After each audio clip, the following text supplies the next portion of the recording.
Welcome to Total Politik, jumpa lagi di konten ngomong sendiri. Kali ini gue akan membicarakan sesuatu yang lagi libur, yang lagi study from home, yaitu soal politik kampus. Sebenarnya gue gak begitu terlibat dalam politik kampus, tapi gue punya beberapa kali pengalaman terlibat meneliti gerakan politik mahasiswa pas sudah lulus maupun gue masih mahasiswa ketika itu. Nah, saat gue kuliah itu awal-awal kita demokrasi langsung, pemilihan presiden langsung kedua. Pas gue juga masih mahasiswa tuh tahun 2009 yang ada 3 pasangan calon. Nah, waktu itu tepatnya gue masih semester 3. Suasananya itu setelah gempa Padang, Gubernur Sumatera Barat ketika itu Pak Gamawan Fauzi jadi Menteri Dalam Negeri. Nah, ini cerita di luar itu sedikit. Pas gempa Padang itu 2 hari setelah gue sampai ke Jakarta, baru gempa Padang. Banyak teman gue yang sampai tidur di bandara ketika itu karena fasilitas publik tidak bisa dipakai. Waktu itu tanggal 30 September gempa Padang, yang mana itu memperlihatkan antinya orang Padang terhadap komunisme. Itu jokes. Jadi sama kayak Indonesia yang begitu tidak suka sama Karl Marx gitu, orang-orang Indonesia. Karena apa? Tahun Karl Marx masuk tanah, Gunung Krakatau meletus gitu. Jadi ada jokesnya gitulah kira-kira di kalangan kampus gitu. Nah, balik lagi ke masalah politik kampus. Jadi dinamika mahasiswa itu sangat terkait dengan politik elektoral yang dihelat di dalam era demokratisasi ini setelah reformasi. Kalau di UI kaitannya mungkin dekat dengan konstelasi politik nasional, DKI Jakarta maupun Pilkada Depok mungkin. Kalau di daerah lain tentunya menjadi arena pertarungan bagi aktor-aktor politik lokal juga di daerah masing-masing gitu. Jadi konteks itu tidak bisa lepas dari cara kita melihat politik kampus. Waktu itu gue kuliah, kelompok Tarbiyah menjadi penguasa utamanya di kampus. Jadi tokoh yang terafiliasi dengan kelompok dakwah kampus gitu duduk di posisi-posisi penting di universitas, maupun itu di birokrasi maupun di tingkat mahasiswa. Banyak sekali lembaga-lembaga yang terafiliasi dengan kelompok Tarbiyah waktu itu, yang secara informal terkait dengan PKS tentunya. Nah, walaupun setelah lulus beberapa alumni dari kaderisasi tersebut juga banyak yang masuk ke partai-partai lain setelah gue lihat, karena memang pengakuan mereka di PKS itu setelah lulus Tarbiyah mereka harus berkompetisi lagi dan harus bertarung lagi gitu. Jadi salah satu metode kaderisasi itu kan hafalan Quran. Banyak juga yang gak hafal Quran dan ada gaya-gaya militeristik atau yang biasa disebut dengan muqayyam gitu di kalangan Tarbiyah gitu. Kampus tidak larang kegiatan macam ini karena memang tidak ada aturan secara formal yang dilanggar. Nah, kedua, waktu itu rezim kampus juga merupakan alumni dari gerakan Tarbiyah itu. Jadi dinamikanya berjalan selama bertahun-tahun seperti itu. Ketua BEM UI dulu di masa gua itu terus-terusan dari Tarbiyah. Jadi agak susah gitu menggoyang dominasi mereka ketika itu. Apa alasannya?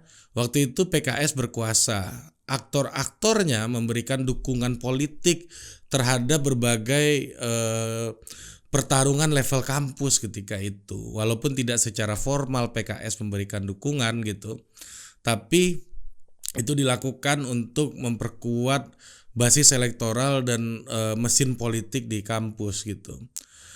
Nah, gue beberapa kali juga melihat bagaimana aktor-aktor itu memberikan support secara informal dan ketika itu sulit dikalahkan. Kan pemerintahan SBY waktu itu ada PKS juga. Pada tahun 2009, ini menariknya, waktu gue masih kuliah, pertarungan di FISIP UI, kader Tarbiyah ini kalah dengan pasangan yang beragama non-muslim dua-duanya nih.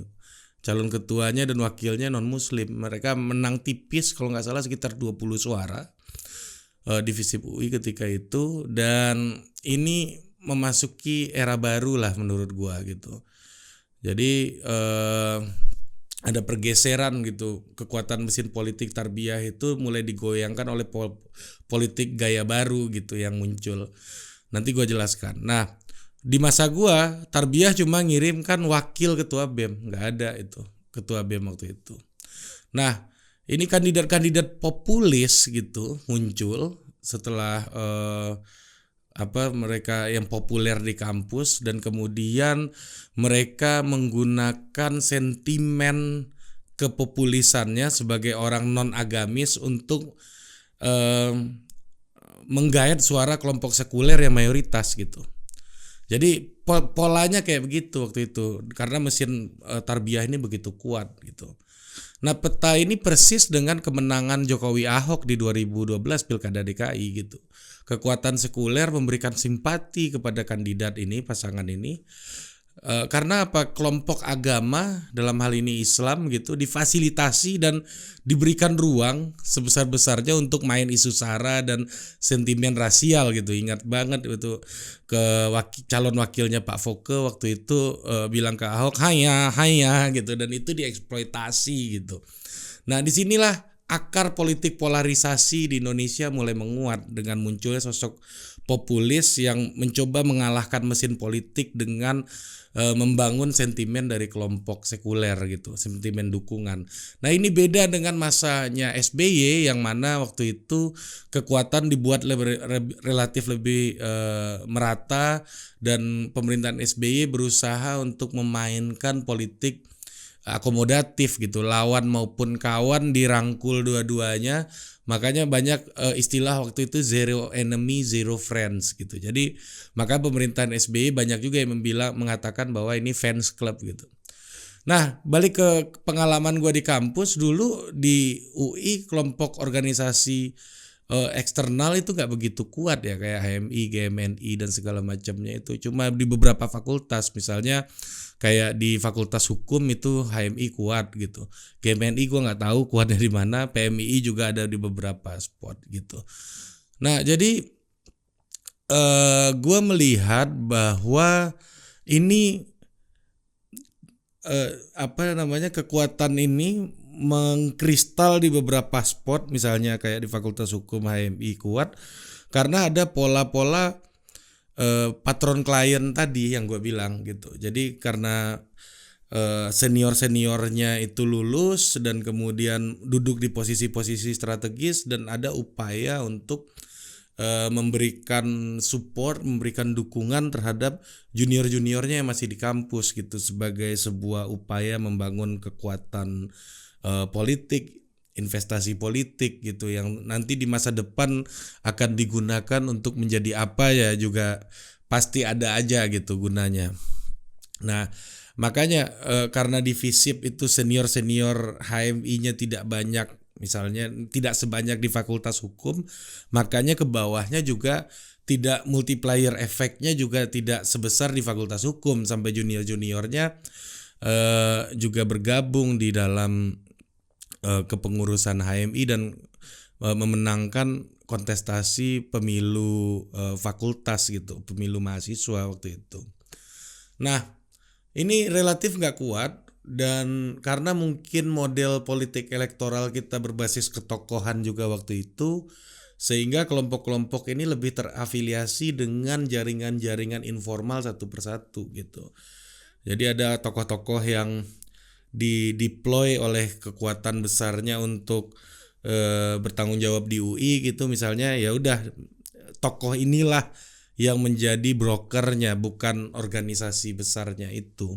Jadi kalau ditanya ke gua nih seperti apa politik kampus kita hari ini, jadi gua mungkin tidak terlalu mengikuti lagi dinamikanya, tapi gua yakin dinamikanya sudah sangat berbeda.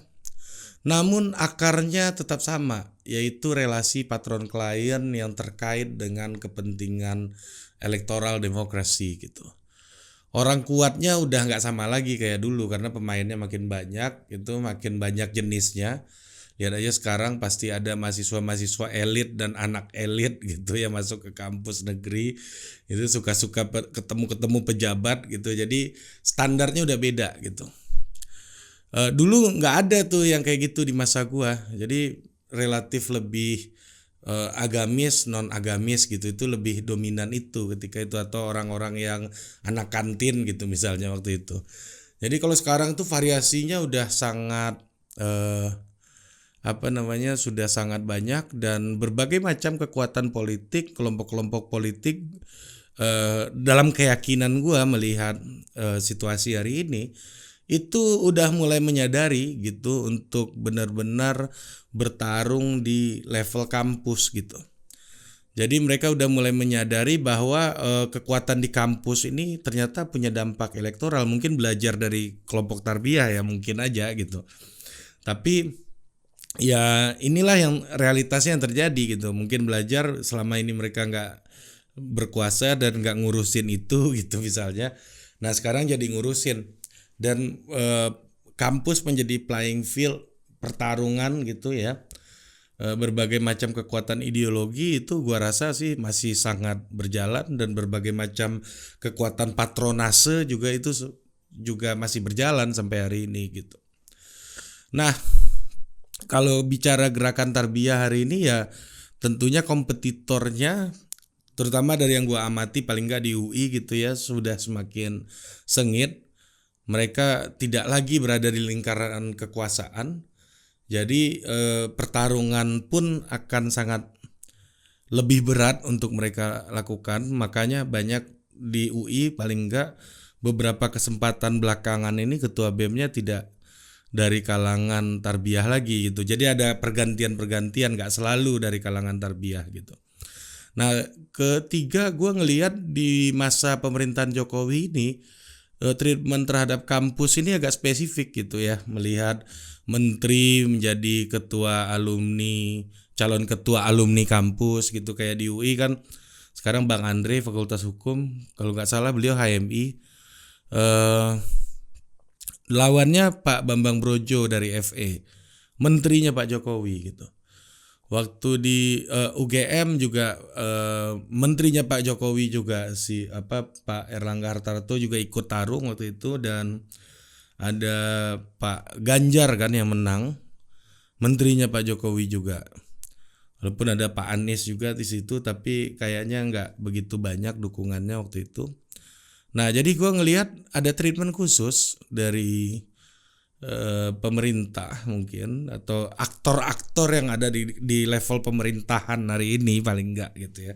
Kalau kita nggak bilang itu ya keikutsertaan pemerintah secara formal, tapi ya aktor-aktornya gitu, melihat kampus ini memberikan treatment khusus gitu, yang mana selama ini mereka lihat bagaimana Tarbiyah ini berkuasa, dan sekarang mereka berseberangan dengan kelompok Tarbiyah. Oleh karena itu kampus harus diberikan treatment khusus. Ya kalau gua ditanya bagaimana kampus hari ini, ya itu tadi, patronase tetap, tapi pertarungannya menjadi lebih kompetitif dan lebih merata. Gimana kampus harusnya? Kalau kata gue bikin aja parpol mahasiswa itu berafiliasi aja sekalian gitu loh, nggak perlu diumpet-umpetin. Toh sekarang juga berafiliasi dengan kekuatan politik kok, ya kan? Nggak bebas-bebas nilai gitu ya. Ya nggak ada juga yang bebas nilai, maksud gue nggak lepas dari relasi patron klien gitu. Ya udah sekalian aja dilepas gitu. Ya udah misalnya di UI yang menang PDIP, di UGM yang menang Gerindra gitu, di UNER yang menang PAN gitu kan, atau di UNJ yang menang PSI gitu kan, enak gitu loh. Jadi nggak kucing-kucingan, dan kita ngelihat bagaimana nanti kelompok-kelompok itu dan partai-partai politik ini yang terkait dengan kelompok tersebut, jadinya memang kaderisasinya itu udah terjadi dari zaman di kampus dengan jelas. Sehingga misalnya Pak Jokowi mau jadi presiden, gue bisa cek tuh pidato-pidato beliau waktu jadi aktivis mahasiswa di kampus. Nah itu yang terjadi di Amerika, misalnya Demokrat, apa pidatonya Obama dulu waktu jadi aktivis mahasiswa, lu masih bisa cek. Misalnya Bill Clinton pidato apa, JFK pidato apa, itu masih bisa dicek gitu, karena ruang itu dibuka gitu.